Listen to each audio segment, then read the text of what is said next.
الحمد للہ وحدہ والصلاة والسلام علی من لا نبی بعدہ اما بعد فاعوذ باللہ من الشیطان الرجیم بسم اللہ الرحمن الرحیم قتل اصحاب الاخدود النار ذات الوقود اذ هم علیہا قعود وهم علی ما یفعلون بالمؤمنین شہود۔ صدق اللہ العظیم۔ قال النبی صلی اللہ علیہ وسلم الایمان بضع وسبعون شعبہ فافضلها قول لا الہ الا اللہ وادناها اماطۃ الاذی عن الطریق والحیاء شعبۃ من الایمان او کما قال صلی اللہ علیہ وسلم۔ میرے بھائیو، اللہ کے قدرت کی نشانیاں، اللہ نے اپنی ایسی قدرت کی نشانیاں دکھائی ہیں کہ اللہ نے اپنی قدرت سے اپنی مخلوقات میں سے مختلف مخلوقات کو بلوایا ہے، ان سے کلام کروایا ہے، اور عجیب طریقے سے اللہ نے ان کو بلوایا۔ بچوں میں سے کئی بچوں سے اللہ نے بچپن میں کلام کروایا۔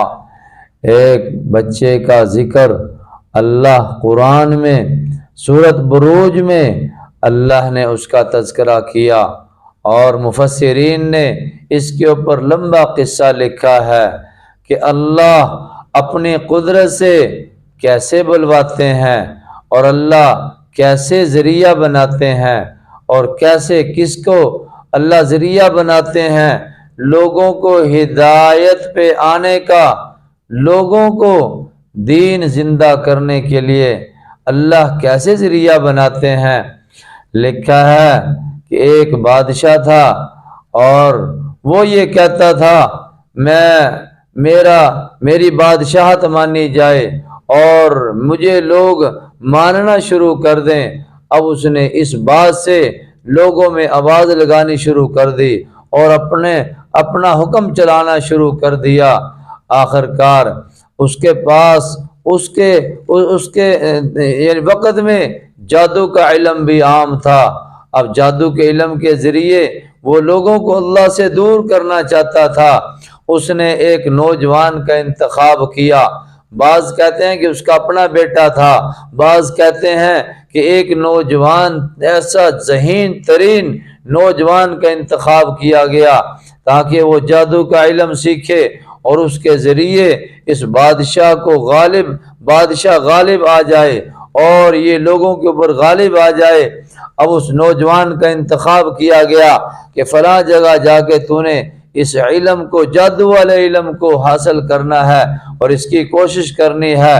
اب وہ نوجوان راستے میں جاتا، جہاں وہ علم حاصل کرتا، اب وہاں جا کے واپس آتا۔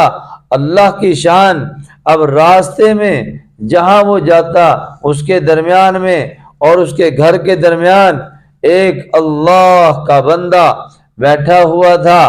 وہ اللہ کا بندہ اللہ کا تعارف کرواتا۔ اب وہ نوجوان اس راہب کے پاس، اس اللہ والے کے پاس بیٹھ گیا۔ اب اس کی باتیں اس نوجوان کے دل میں راسخ ہونا شروع ہو گئی، اس کے دل میں جمنا شروع ہو گئی۔ اب وہ نوجوان وہاں جاتا جادوگر کے پاس، وہاں اس کو دیر ہو جاتی، گھر جاتا گھر دیر ہو جاتی۔ اسی طریقے سے اس کا معاملہ چلتا رہا۔ ایک مرتبہ وہ نوجوان جا رہا تھا، راستے میں ایک درندہ کھڑا ہوا ہے، ادھر کے لوگ ادھر ہیں، ادھر کے لوگ ادھر ہیں۔ اب وہ نوجوان دیکھتا ہے کہ آج میں دیکھوں گا اس راہب کا علم سچا ہے یا وہ جو جادوگر علم سکھاتا ہے اس کا علم سچا ہے۔ اب وہ نوجوان پہلے اس نے اس جادوگر کے علم کے ذریعے ایک کنکری پکڑی اور اس درندے کو مارا، اس کو ذرا بھی اثر نہ ہوا۔ وہ سمجھ گیا کہ وہ علم کسی کام کا نہیں، اس علم میں کوئی طاقت نہیں۔ پھر اس نے جو راہب نے اس کو جو باتیں بتائی، جو علم بتایا، اس علم کے ذریعے اس نے کنکری لے کے اس درندے کو مارا، وہ درندہ اسی وقت مر گیا۔ ادھر والے لوگ ادھر، ادھر والے لوگ ادھر، وہ جو مجمع لگا ہوا تھا اس مجمع کے دل میں اس نوجوان کی محبت بیٹھ گئی، اس نوجوان کی عظمت ان لوگوں کے دلوں میں جم گئی۔ اب وہ نوجوان وہ مجمع کہنے لگا تو نے کیا کیا ہے؟ اس نے کہا میں نے تو اللہ کا نام لے کر اس کو مارا ہے۔ تو اس سارے مجمع کے دل میں اس نوجوان کی محبت اور بڑھ گئی۔ آخر کار اب وہ نوجوان اس علاقے میں لوگ اس کے پاس آتے، وہ اللہ کا نام لے کر ان کے اوپر دم کرتا، ان کو پھونک مارتا اور ان کے اوپر جو کچھ بھی کرتا، اللہ ہر قسم کے بیماری کی اللہ اس کو شفا کا ذریعہ بنا دیتا۔ یہاں تک کہ جو مادرزاد اندھے ہوتے اللہ ان کو بھی آنکھوں والی نعمت دے دیتا۔ اب جو بیمار آتا اس کی ایسے شہرت ہو گئی۔ اب کیا ہوا کہ اس نے یہ معاملہ، یہ شیر والا، یہ درندے والا قصہ اس راہب کو بتایا، اور راہب نے کہا بیٹا اب تیرے اوپر امتحان آئے گا، تیرے اوپر آزمائش آئے گی، صبر کر جانا، میرے بارے میں کسی کو نہ بتانا۔ آخر کار اس نے کہا بہت اچھا۔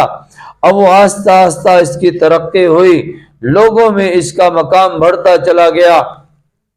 بادشاہ کا قریبی آدمی وہ آنکھوں سے اندھا تھا، اس کو بھی پتا چلا کہ ایک نوجوان ہے جو اللہ کا نام لیتا ہے، اللہ صحت یاب کر دیتا ہے۔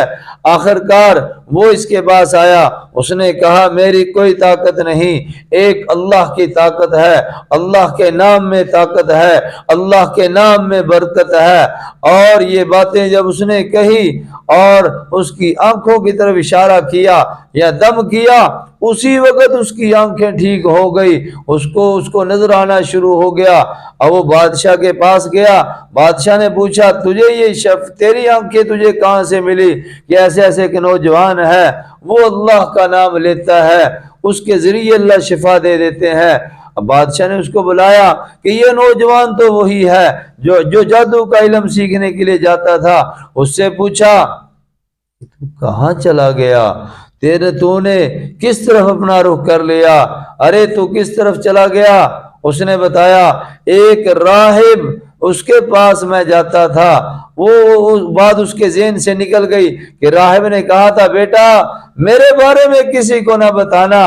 آخر کار اس نے اشارہ کر دیا کہ ایک راہب نے مجھے یہ باتیں سکھائی ہیں۔ آخر کار اس بادشاہ نے اس راہب کو بلوا کر آرے کے نیچے رکھ کر اس کے تو ٹکڑے ٹکڑے کر دیے، اور اس نوجوان کو مہلت دی اور اس کو سمجھایا اور اس کو متاثر کرنے کے لیے بڑی کوشش کی۔ ایک بڑا مجمع اس کو تیار کیا کہ اس کو پہاڑ کے اوپر لے جاؤ اور وہاں لے جا کر اس کو سمجھانا، اگر نہ سمجھے تھوڑا سا اس کو ہلانا، اور تاکہ یہ خوف زدہ ہو کر ہماری بادشاہت کو مان لے، ہمارے علم کو مان لے۔ وہ مجمع اس کو پہاڑ پہ لے گیا، وہاں جا کے اس کو سمجھایا۔ آخر کار وہاں جا کر اس نے یہ دعا کی اللہم اکفنیہم بما شئت، اے اللہ تو جیسے چاہے میرے لیے کافی ہو جا۔ دعا مانگی، اسی وقت پہاڑ کے اندر حرکت آئی، وہ مجمع وہاں لڑکتا ہوا، کسی کے بازو ٹوٹ گئے، کسی کی ٹانگیں ٹوٹ گئی، کوئی معذور ہو گئے۔ اب یہ نوجوان اور اس کا ایمان مضبوط ہو گیا اور اس کے دل میں اللہ کی محبت اور زیادہ بڑھ گئی، اب اور مضبوط ہوا۔ علی الاعلان سیدھا بادشاہ کے پاس گیا کہ اب تو مجھے نہیں مار سکتا، میرے ساتھ اللہ کی طاقت ہے، اللہ کی مدد ہے، اب میرا اللہ میرے ساتھ ہو گیا ہے۔ آخرکار پھر اس بادشاہ نے کہا اچھا اس کو پانی میں لے جاؤ اور وہاں جا کے اس کو سمجھاؤ، نہ سمجھے تو اس کو نیچے گرا دینا۔ وہ نوجوان ان کے ساتھ جاتا رہا، جب وہ پانی کے اندر گیا اس کو گرانے لگے، پھر اس نے دعا کی اللہم اکفنیہم بما شئت، اے اللہ تو جیسے چاہے میری مدد فرما۔ اسی وقت وہ کشتی میں ایسی حالت ہوئی، وہ کوئی نیچے گرا اور کسی کی حالت کیسے، کسی کی حالت سارے خوف زدہ ہو گئے، اور پھر یہ وہاں سے واپس آیا۔ پھر بادشاہ کو کہا اب تو مجھے ہرگز نہیں مار سکتا، چاہے تیری پوری بادشاہت میرے مارنے میں لگ جائے، اب تو مجھے نہیں مار سکتا۔ ہاں اگر تیری یہ نیت ہے کہ میں مر جاؤں، میں اپنے مرنے کا طریقہ بتاتا ہوں۔ اس طرح کرو، سارے ملک والوں کو، سارے لوگوں کو ایک جگہ جمع کرو، اور جمع کر کے مجھے سامنے ایسے کھڑا کرو، اور کھڑا کر کے یہ کہو میں اس نوجوان کو اس کے رب کے نام کے ساتھ مارتا ہوں، اگر یہ الفاظ کہو گے تو میں مروں گا، ورنہ آپ مجھے نہیں مار سکتے۔ اب اس نے ایسے ہی کیا، پورے علاقے والوں کو جمع کر لیا، اور جمع کر کے ان سب کو کہا کہ یہ نوجوان ہماری بات نہیں مانتا، یہ ہمارے علم کو نہیں مانتا، لہذا آج ہم اس کو مارنا چاہتے ہیں۔ اس نوجوان کو سامنے کیا، اپنا نام لے کر پہلے اس کو مارنا چاہا۔ اس نوجوان کو ذرہ برابر بھی کوئی ایسا کوئی جو تیر مارا یا کوئی اور کوئی چیز اس کو پتہ ہی نہیں ہے۔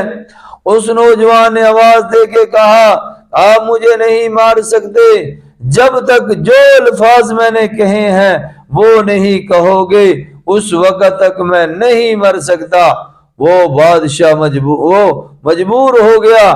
یہ آواز اللہ نے سارے مجمع تک پہنچائی، اور جب اس نے کہا کہ میں اس نوجوان کو اس کے رب کے نام کے ساتھ مارتا ہوں، رب کا نام وہ نوجوان کہلوانا چاہتا تھا، اس کی زبان سے اقرار کروانا چاہتا تھا کہ اس نوجوان کا رب وہ اللہ ہے، وہ بادشاہ ہے، وہ بادشاہوں کا بادشاہ ہے، وہ زمین و آسمان کا بنانے والا، وہ عرش اور فرش کو بنانے والا مالک ہے۔ یہ بات اس کی زبان سے کروانا چاہتا تھا کہ میں اس نوجوان کو اس کے رب کے نام کے ساتھ مارتا ہوں۔ اب جب اس نے یہ نام لے کر اس کو یہ تیر پھینکا، یہ اس کو کن پٹی پہ لگا، لگتے ہی وہ بچہ، وہ نوجوان ایسے گر گیا، شہادت پالی۔ وہ جو مجمع تھا اس مجمع میں کلمے کی صدا بلند ہو گئی، جو اس وقت کا نبی تھا، جو اس وقت کا اللہ کا نام لینے والا، کلمے کی بلند لا الہ الا اللہ، لا الہ الا اللہ۔ ہم اس نوجوان کے رب پہ ایمان لے آئے، ہم اس نوجوان کے رب کو، مجمع کے اندر کوہرام مچ گیا، بادشاہ پریشان ہو گیا کہ ایک کو ختم کرنا تھا، یہ تو سارا مجمع اسی کے طرح ہو گیا۔ اب اس بادشاہ نے یہ فیصلہ کیا کہ خندقیں کھودی جائیں اور آگ جلائی جائے۔ اللہ نے قرآن میں یہی تذکرہ کیا ہے، وَالسَّمَاءِ ذَاتِ الْبُرُوجِ، برجوں والے آسمان کی قسم، وَالسَّمَاءِ ذَاتِ الْبُرُوجِ وَالْيَوْمِ الْمَوْعُودِ، قیامت کے دن کی قسم، وَشَاهِدٍ وَمَشْهُودٍ، جمعے کے دن اور عید کے دن کی قسم۔ چار قسمیں کھا کے اللہ نے فرمایا قُتِلَ أَصْحَابُ الْأُخْدُودِ، خندقیں کھودنے والے مارے گئے۔ اس بادشاہ کی طرف اشارہ ہے، اس نے یہ فیصلہ کیا۔ بعض روایتوں میں آتا ہے ہر گلی کے سامنے آگے خندق کھودی گئی، کھڈے بڑے بڑے کھودے گئے، اور ایک بعض روایتوں میں آتا ہے بڑے میدان کے اندر آگ جلائی گئی اور اس کی سیڑھیاں بنائی گئی، جیسے سٹیڈیم کی سیڑھیاں بنی ہوئی ہیں، مجمع سے اوپر نیچے اخیر تک اور اس کو وہاں ان کو دیکھ سکتا ہے، ایسے اس نے بڑی آگ جلائی۔ قتل اصحاب الاخدود النار ذات الوقود، بڑی آگ جلائی۔ اذ ہم علیہا قعود، لوگوں کو بٹھا دیا سیڑھیوں پہ تاکہ دیکھو ایمان والا جو یہ کہتا تھا کہ میں اللہ کو مانتا ہوں، پکڑتے اس کو آگ میں ڈالتے، جو بھی اس کا اقرار کرتا۔ اب اس میں بڑی آگ جلائی، النار ذات الوقود اذ ہم علیہا قعود وہم علی ما یفعلون بالمؤمنین شہود، جو ایمان والوں کو کے ساتھ کیا جا رہا تھا اس کو اپنی آنکھوں سے دیکھ رہے تھے۔ وہم علی ما یفعلون بالمؤمنین شہود وما نقموا منہم الا ان یؤمنوا وما نقموا منہم، ان کا کوئی قصور نہیں تھا، وہ صرف اللہ پہ ایمان لائے تھے، انہوں نے صرف کلمہ پڑھا تھا، اس کلمہ پڑھنے پہ ان کو آگ میں ڈالا جا رہا تھا۔ جو میں بات بتانا چاہتا ہوں، جو میں قصہ سنانا چاہتا تھا کہ اللہ نے تاریخ میں کئی بچوں کو گود میں بلوایا ہے، اب ایمان والوں کو، مردوں کو، عورتوں کو آگ میں ڈال رہے صبر کر رہے۔ ایک عورت آئی، اس کی گود میں بچہ ہے، اب اس کو پکڑا، اقرار کر رہی ہے کہ میں اللہ کو مانتے ہوں، میں اس کلمے کے اقرار کرتے ہوں، اس کو پکڑ کے ڈالنے لگے تو تھوڑی سی گھبرائی، اوہ میری گود میں بچہ ہے، یہ بھی جائے گا؟ ابھی وہ تھوڑی سی ڈگمگائی، اللہ نے اس بچے کو بلوایا، بچہ کہنے لگا اماں اصبری، صبر کر لے، اس آگ میں چھلانگ لگا دے، اماں اس میں ہمارے لیے کامیابی ہے۔ جب اس بچے نے یہ کلام کیا، جب اس بچے نے یہ بات کہی اماں صبر کر لے، اس عورت کا ایمان اور زیادہ بڑھ گیا اور اس کے ایمان میں تازگی آ گئی، اس نے بچے سمیت ہی خود آگ میں چھلانگ لگا کر اپنی جان قربان کر دی۔ میرے بھائیوں، اللہ نے ان کی تعریف میں قرآن بنایا، قرآن میں ان لوگوں کی تعریف کی کہ وہ خوشی خوشی آگ میں جا رہے تھے، خوشی خوشی وہ اپنی جان قربان کر رہے تھے۔ میرے بھائیوں، یہ مہینہ خوشی کا مہینہ ہے، یہ مہینہ اللہ کی طرف آنے کا مہینہ ہے، یہ مہینہ روزے رکھنے کا مہینہ ہے۔ اس مہینے میں ہم اللہ کا قرب حاصل کریں، اس مہینے میں، رمضان کے مہینے میں ہم بھی اللہ کو کچھ قربانیاں کر کے دکھائیں، کچھ عمل کر کے دکھائیں، جن عملوں کے ذریعے اللہ ہم سے راضی ہو جائے، ہمارے نبی ہم سے راضی ہو جائے، کیونکہ ہمارے نبی تو اپنے روزے میں زندہ ہیں۔ ہمارے نبی، جیسے کسی کہنے والے نے کہا، میرے چشم عالم سے چھپ جانے والے تو زندہ ہے واللہ، تو زندہ ہے واللہ۔ تو یہ مہینہ نبی کو راضی کرنے کا ہے۔ پیارے نبی اپنے روزے کے اندر جن مسلمانوں کے روزے، نمازیں، درود، ذکر، دعا آپ کے پاس جاتی ہے، آپ خوش ہوتے ہیں، اور جن کے برے اعمال جاتے ہیں آپ ان کے لیے استغفار کرتے ہیں، آپ ان کے لیے استغفار کرتے ہیں۔ اللہ نے ہمیں ایسے نبی دیے، اللہ نے قدرت کی نشانیاں دکھائی۔ اللہ کی قدرت کی نشانیوں میں بڑی نشانیاں یہ ہیں کہ اللہ نے بچوں کو بلوایا، اللہ نے پتھروں کو بلوایا، اللہ نے درختوں کو بلوایا۔ اللہ اکبر، میں قربان جاؤں اللہ کی کبریائی پہ، اللہ کی تحمید پہ، اللہ کی ثنا پہ کہ وہ اللہ کتنی بڑائیوں والا ہے، جو اپنی قدرت کی نشانیاں دکھا کر ایمان والوں کا ایمان تازہ کرتا ہے۔ اللہ تعالیٰ سے دعا ہے، اللہ تعالیٰ ہمیں بھی اپنے ایمان کو بچانے کی، اپنے اعمال کو بچانے کی توفیق عطا فرمائے۔ وآخر دعوانا ان الحمد للہ۔